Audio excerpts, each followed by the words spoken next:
Hey everybody, how are you today?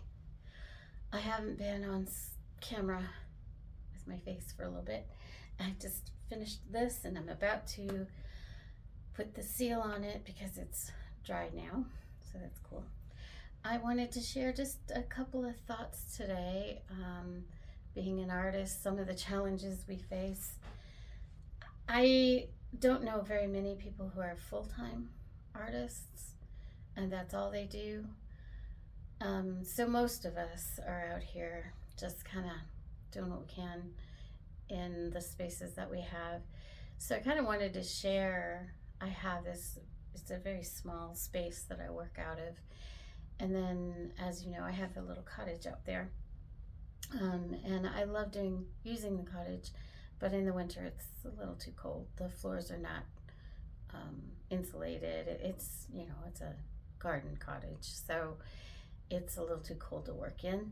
So I try to work in here in this little space. And but my point is just do it. Don't wait for the right space. Don't wait for the right equipment. Just keep doing art. Don't wait for the time that you could do it full time. Just keep doing art, because that's really where the value of art is you doing it.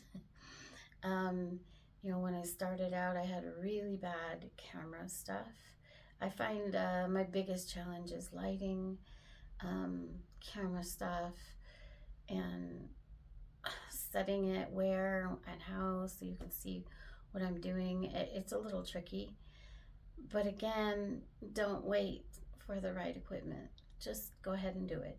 And because the joy is in doing the art, and people enjoy the art, and you can get better equipment over time. I still don't.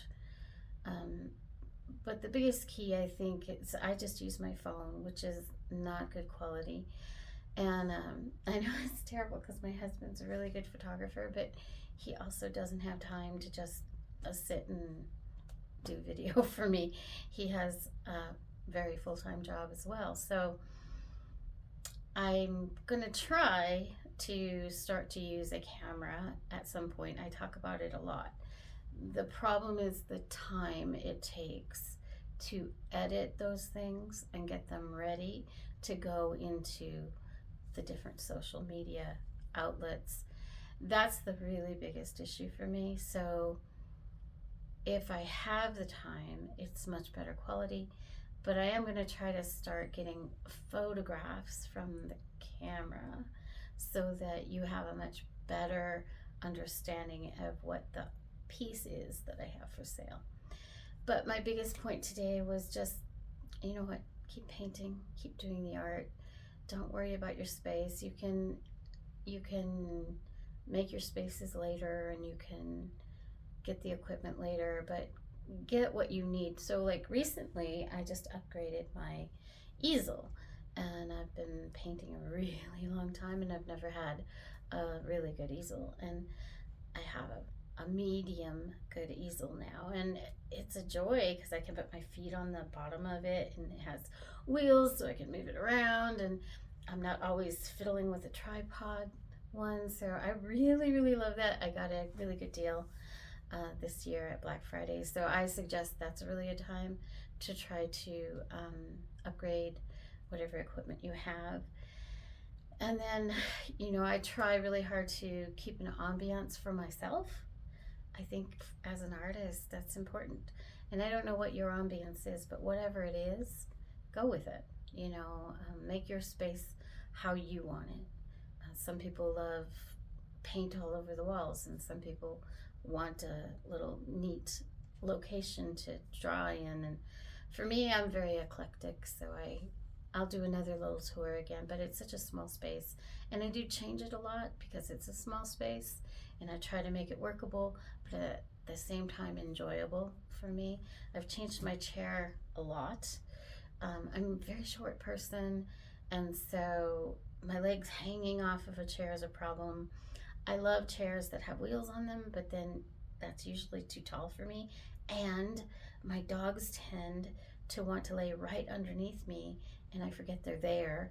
And then when I move, they get all freaked out because I might touch their hair or something. So I've given up on wheels in this space. I have one in the cottage that has a little wheels on it, but it's a very small one, and that floor is so uneven I can't roll it around, so the dogs are safe. Anyway, you just kind of learn what your needs are, but the biggest thing is just do art. The value is in the doing of the art, and some of it you'll sell maybe, um, but the joy is in doing of the art. And also give it away once in a while, because that makes your heart full when somebody really loves your piece and you were able to give it to them. So once in a while, do that for yourself as much as for who you're giving it to. And then all the other pieces do come into play. And most of us, like I said, we are not full-time artists. We are full-time so many other things. And then the art feeds our soul and feeds our joy. So stick with it and work on your spaces a little at a time. Hope you're having a beautiful day out there, and I'll talk to you soon. Don't forget, be gentle with yourselves, and while you're at it, be gentle with everyone else too.